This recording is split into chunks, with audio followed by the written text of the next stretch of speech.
Good morning. Welcome to Thinking is Contagious. The We are into almost June, and we're going on the fifth month of the Biden uh, presidency. Well, really the Kamala Harris, Bernie Sanders AOC presidency. But we're into the fifth month, and the czar of the border has not been to the border yet. The praying mantis, Kamala Harris, has not been to the border yet. And Weekend at Bernie's has not been to the border. The border crisis continues. It's beyond a crisis now. It is a catastrophe. Continues. And they have not been there yet. So that shows you the negligence. That's pure negligence. That's pure negligence. If you are in charge of something at your job, your workplace, and you don't even go to oversee, you don't even physically visit what you're in charge of, you're being negligent. You are stealing the money that you're being paid and you're being negligent. And obviously, that is what Biden, Harris are being at this point, as far as the border is concerned, is negligent. We spoke a little bit last program about the reparations, and yes, I think China needs to be held accountable, and I do think they need to make reparations, and I do think that we need to withhold, until the investigation is finished, withhold all interest payments on U.S. Treasuries held by China. We need to do that. Interesting, some of the comments coming out. John Cena apologizing uh, for calling Hong Kong a country. I think that he sounded like a weak, gravelly, a weak, whiny, um, caving to the woke. He comes across as this big, tough character on his movies, and he's a wuss. He's a giant wimp, and he showed it with that um, just bowing down wokeism that he exhibited. Um, the three F's, um, the fickle, frustrated feminists of The View. I don't know if you heard one of them. I don't even know their names because they're so irrelevant. But one of them came out and said now that the evidence is clearly pointing that the China virus did originate in a Wuhan lab. It looks like it's going to go that route. And this one of the walking frustrated feminists on that show said that Trump was lucky in his call that it originated in Wuhan in the lab. She calls him lucky. No, he's not lucky. That's like saying he's lucky that he's a billionaire. No, he's not lucky. Um, you're lucky that you have a TV show and no one even knows who your name. That's what luck is. But that shows you that Trump, his instincts are good on just about everything. Look at our economy, what's happening to it now under Weekend at Biden's. It's just in a shambles. The markets don't know what to do from one day to the next. They are in a pure panic mode. And he still wants to just keep throwing more money at everything. He understands, though, which is very comforting to me, he understands that he has Democrats that are against him at this point that are not going to sign off on just writing blank checks the way he wants to appease the left. So that's going to go down the tubes. I don't think we're going to see anything with capital gains. I don't think we're going to see anything with the inheritance tax. I think you're going to see a little bump in the corporate tax rate, but I think it will not be significant.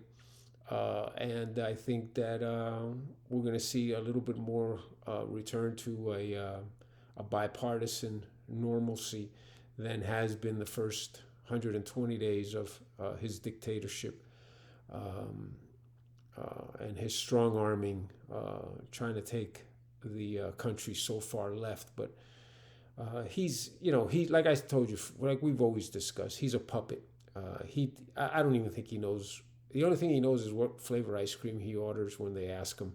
That he answers right away. I don't know if you saw that clip coming out of an ice cream parlor. He's got an ice cream cone in his hand, and they asked him what he ordered. He's right away. He knew that. That's about what he knows. That's about the extent of what his mental capabilities are at this point. Don't ask him anything that involves thinking, thought process, memory. He has no clue. He doesn't even know where he is at this point. Kamala in hiding, keeping her head down, making sure that she stays as far away from the border as possible.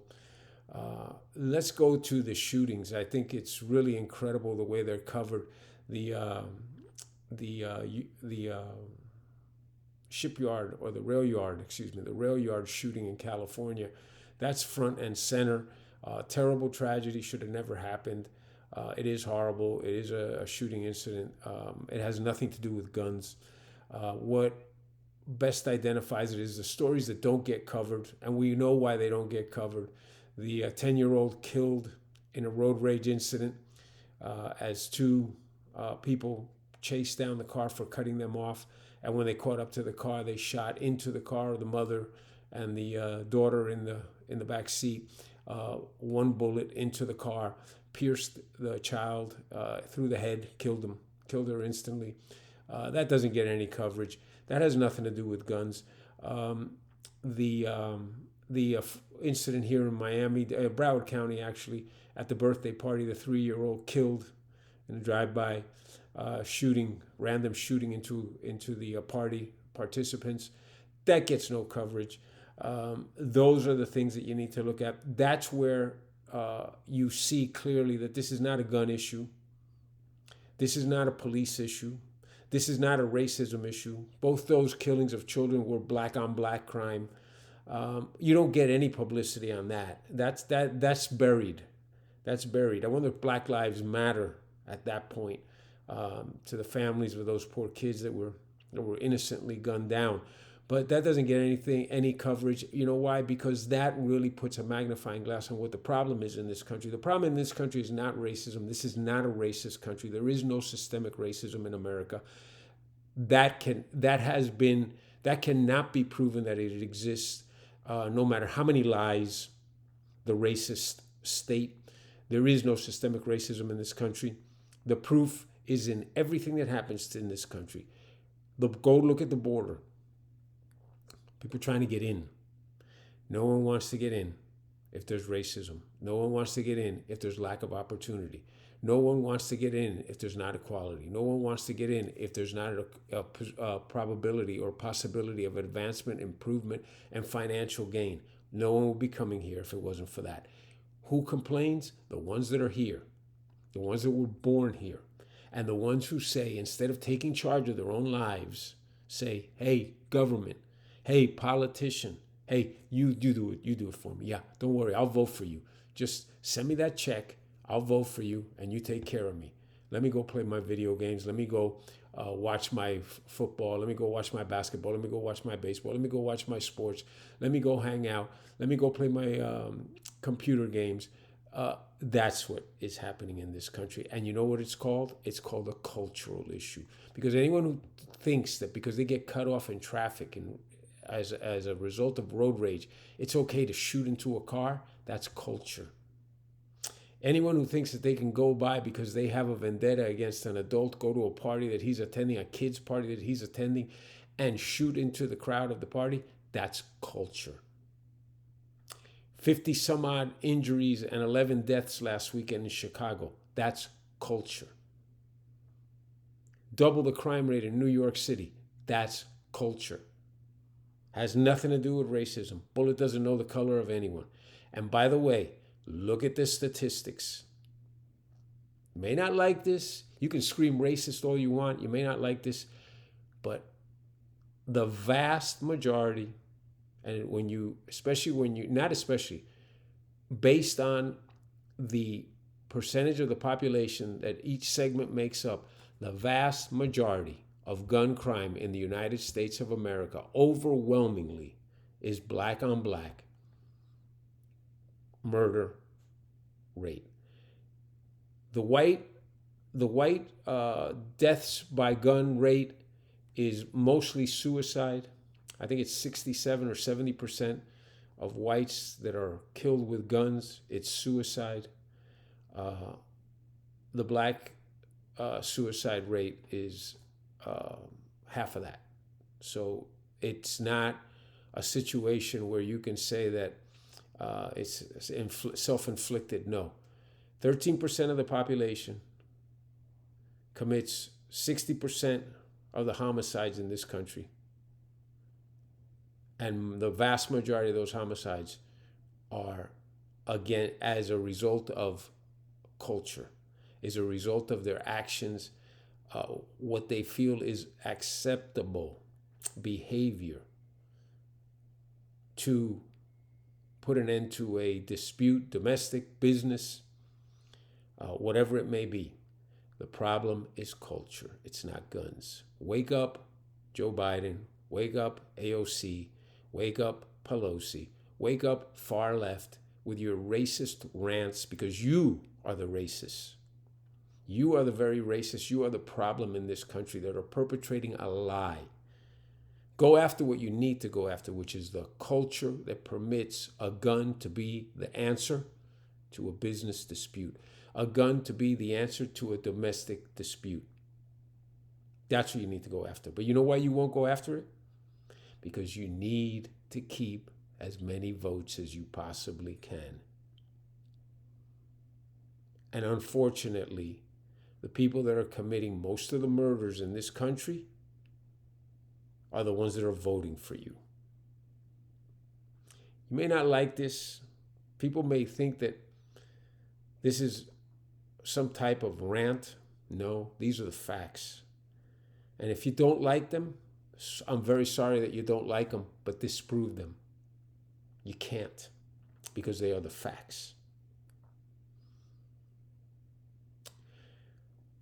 All right, we head into the holiday weekend, and it looks like we are easing up completely on the mask ridiculousness. Even Dr. Fraud has had to admit as much. And by the way, Dr. Fraud, not only is he backtracking on the virus did not come out of the Wuhan lab, but now he's backtracking on his lie that none of the monies appropriated, U.S. taxpayer funds appropriated, went to that Wuhan lab. There was no funding there. He's backtracking on that too. This guy is the biggest fraud. He's self-serving, and he was made a hero for one reason only, because he was viewed as the anti-Trump. And guess what? Trump was right and Dr. Fraud was wrong. Dr. Fraud does not follow the science. Dr. Fraud is an egomaniac. And Dr. Fraud is self-serving. And the sooner we understand that, and the sooner we understand that for over 15 months, the American people have been duped into what the science says, truly says, versus what they've been told the science says. The economy has been shut down. Countless minorities have been decimated, their businesses destroyed, all with one purpose: more reliance on the government handout, more reliance on the government, more, therefore equating to more votes. Vote buying with taxpayer dollars. And like we've said before, the top 10% pay 70% of the freight. So they're taking the money from the top 10% earners and they're doling it out to buy votes. This is becoming very clear. The 2022 midterms will be a landslide. The Democrats will be, the left, will be humiliated. They are going now, they've started an investigation, a grand jury investigation into Trump as criminal dealings in New York. Witch hunt. Like everything else that they've gone after Trump on, witch hunt. Absolute witch hunt. There's nothing there. but they can't. They need to find a smoking gun by 2022. It's not going to happen. We have to put up with about another 18 months of this disgracefulness, of this wokeism, of this racism that is being perpetrated, on this guilt that's being placed on anyone who does not think like the woke left. But we know at the end of the day, what fuels this country is the middle class, the working middle class, who have morals, ethics, and a different mindset than reaching for a gun to resolve a dispute. Okay. Thank you. Have a good holiday weekend. And we will continue watching this as the Democrats slowly get dismantled. Thanks and have a good day.